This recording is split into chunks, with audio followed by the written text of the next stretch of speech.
with your checks in the post.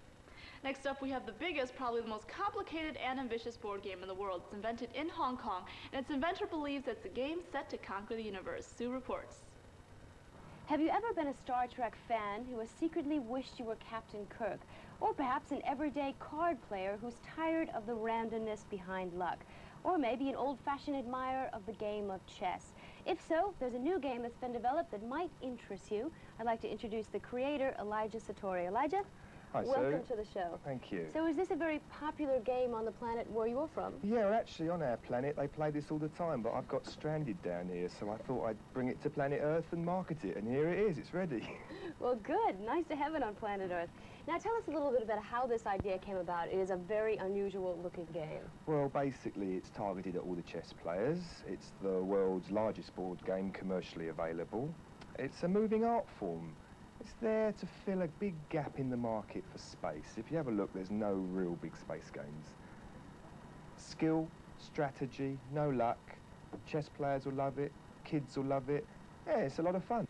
Fun once it's been mastered. The novice player has to maneuver an entire star fleet across the 656 squares which make up this life-threatening space frontier.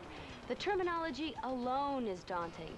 Gamma modules, hyperspace gates, planet disks, phased credit cards, interstellar partnerships, attack and defense procedures. Well, seeing the Star Wars trilogy 10 times might help, but Elijah believes catching on depends a lot on your frame of mind. Well, you know, it's probably a year's playing and you'll become a grandmaster at this. But you could learn it in an hour and a half, but it could take weeks to become good. It depends on your own personal attitude towards learning. Now, someone that learns quickly, learns easily, will pick this up in no time. Grandmaster Satori claims he was struck by a brainwave with enough inspiration for him to single-handedly design this impressive galactic adventure. As the largest commercially available board game, it's nearly a meter square, there's room for it in the Guinness Book of World Records, and it promises to develop a strong cult following of space marauders when it hits the market. But every fearless pilot needs to understand his fleet before entering the final frontier.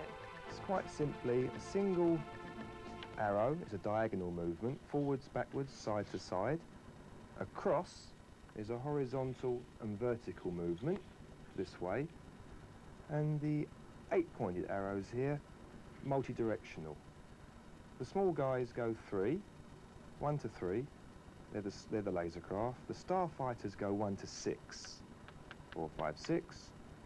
The gamma modules 1 to 10. Maximum range of 10, and the hyperons, which are octagonal in shape, and the main craft, the Galaxion itself, unlimited in distance.